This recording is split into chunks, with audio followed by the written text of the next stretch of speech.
Heavenly shades of night are falling. It's twilight time. Actually, this isn't Twilight Time. This is a Dave Matthews Band CD from 1994. But who knows? Maybe in our timeline, Ants Marching is the kill switch. So, if you haven't guessed it, I want to talk about the Season 5 X-Files episode, Kill Switch. It's one of my favorite episodes in one of my favorite seasons, Season 5. A lot of great nostalgia attached to this episode. That was the time around 1997, 1998, I began to watch the X-Files with my older cousins, my older brothers, and my best friend Jenny. So, a whole lot of nostalgia attached to this one. Tom Maddox co-wrote it, and the whole episode is an aesthetic. I see that Metro Diner in the intro, and you know you are in a Tom Maddox written landscape. But I don't want to talk so much about the episode itself as I want to talk about a fan favorite side character, motherfucking Esther Narn, aka Invisigoth. I see so many people in the X-Files fandom circle, on fandom platforms that use the username Invisigoth or write fan fiction about Esther Narn. She's pretty damn popular as far as a one-time side character goes. But what I want to talk about, I could talk about Esther Narn for decades, and I will. But what I really want to focus on is her connection with Scully. Excuse me. So, in the episode, her and Scully have a pretty cool bond, and I have never heard anyone discuss it. I'm sure there are discussions of it out there. But, so Kill Switch, in case you don't know, is an episode. It's about a sentient AI that goes on a killing spree.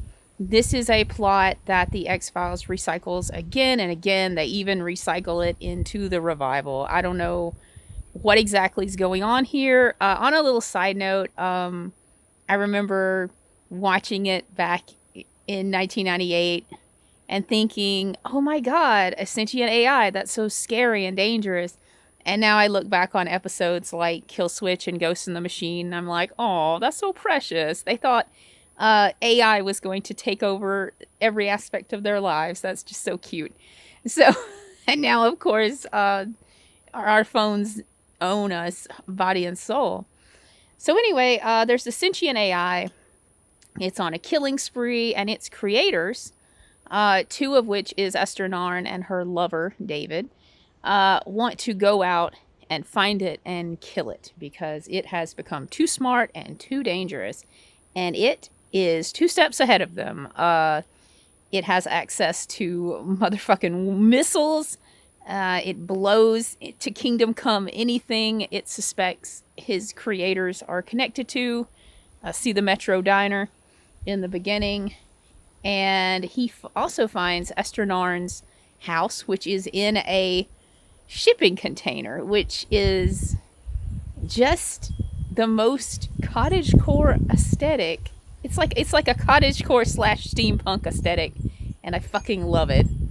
Anyway, that's where Mulder and Scully find Esther Narn, and oh my god, Scully is snippy and sassy towards Esther, and the feeling is mutual.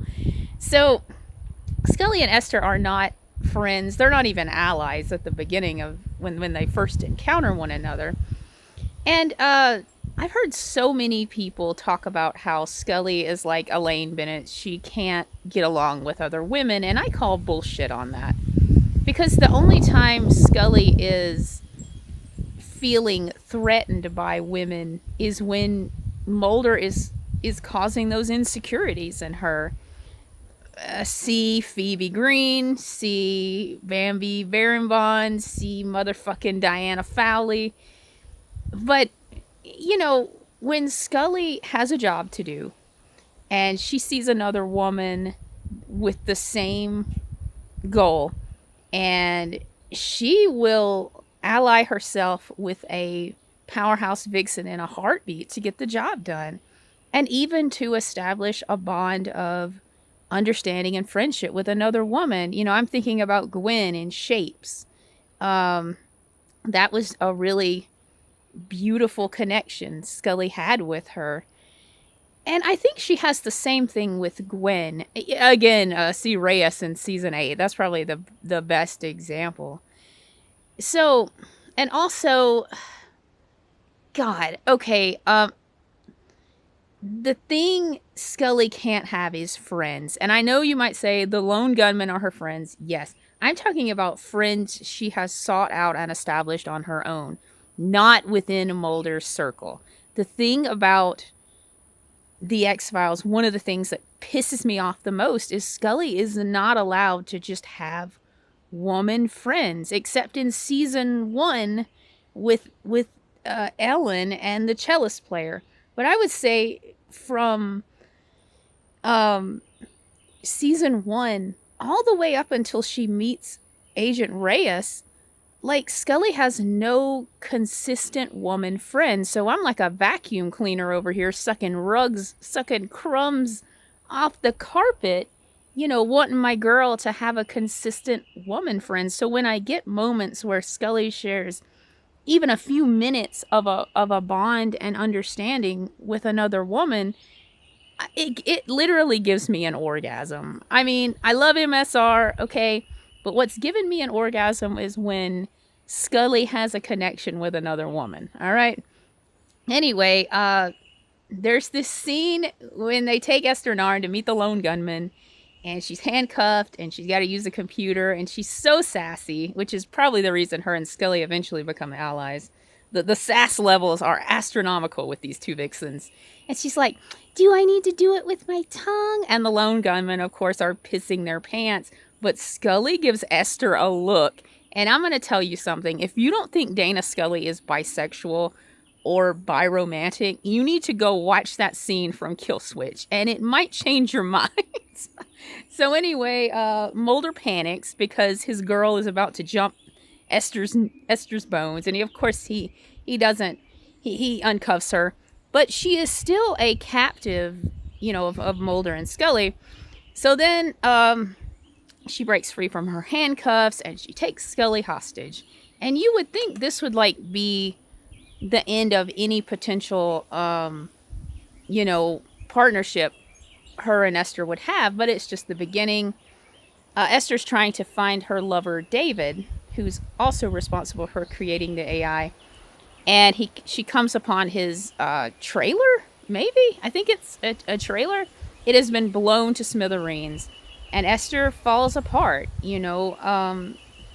Looking at the wreckage of his home, she's assuming he's dead, and she walks out to look at the wreckage, and Scully is left in the car, and she is trying to get the handcuffs off. It's a really tense moment, and trying to get the gun that Esther has left on the dashboard.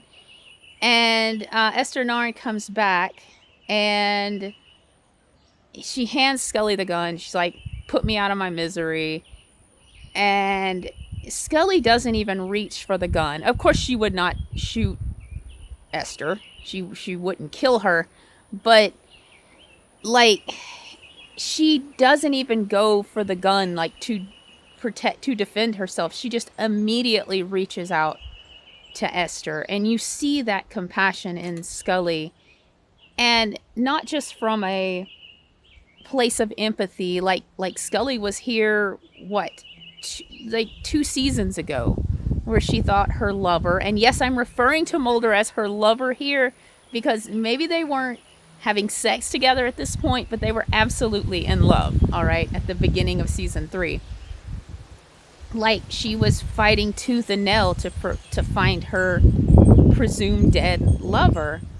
And so when she reaches out to Esther, it doesn't just come from that place of empathy. It just comes from 2 women understanding one another and fighting to find and protect, the men they love.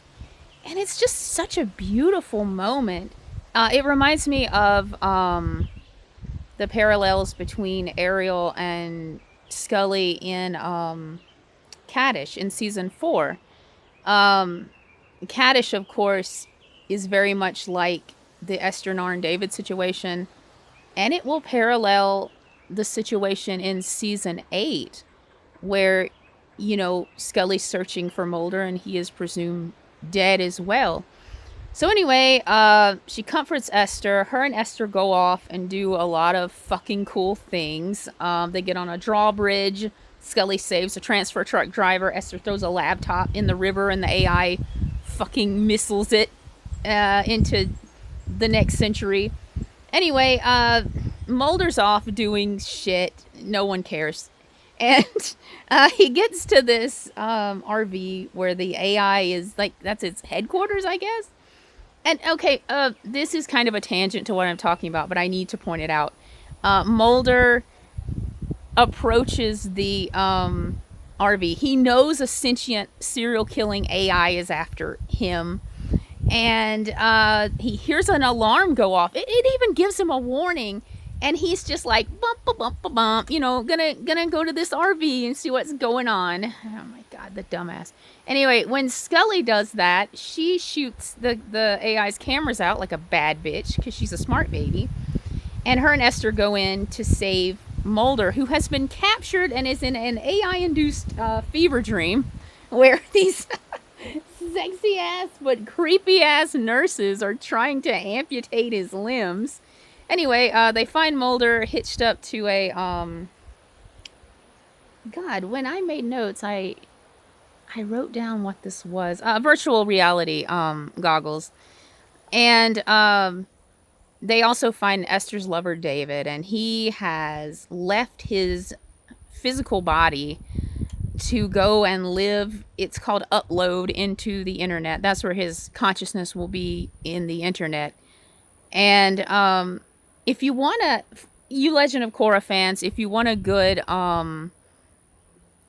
parallel, when Uncle Iroh left his body to go to the spirit world, or if you're not a Legend of Korra fan, it's kind of like Ralph Breaks the Internet meets West Side Story, I guess. So anyway, again, you see that parallel between Esther and Scully. You know, death can't stop them from finding their men and loving their men, and it's a really beautiful thing. Again, you're gonna see Scully go through this in season 8, where everyone's saying Mulder's dead, he's missing, we can't find him, and Scully's like, fuck no. You know, even when they show her his almost dead body, Scully's not giving up. She's like, I am gonna find him, we're gonna be together. Esther has that same drive, and I think that's what initiates that bond between them. So Esther tells Scully to get out. She's really cute in this scene. Scully drags Mulder's ass out of the RV, and then she pokes her head back in and she says, let's go, Esther. And Esther's like, you don't listen, do you? And she's so cute. Those two sassy vixens. Anyway, Esther uploads into the internet before the creepy AI blows the RV into Kingdom Come. And Mulder and Scully get away, and they all live happily ever after. And it is assumed that Esther and David's consciousness are, you know, virtual ghosts. They're internet ghosts, because at the end we see the lone gunman's computer, and it says "bite me," which is what Esther was always saying to everyone in her little sass pants way. And then Esther and David come back in the revival, in that creepy AI episode, you know, as a great callback. Now I'm just kidding. That doesn't happen. That would require some good writing in the revival, and we all know how fantastic that was. Actually, in the revival episode, where they have the creepy AI house, I wanted them to have a callback with Esther and David, and like Scully's talking to this rad internet ghost who was her friend and ally. But of course I didn't get that, because we can't have nice things, and Scully can't have woman friends. Fuck me. So,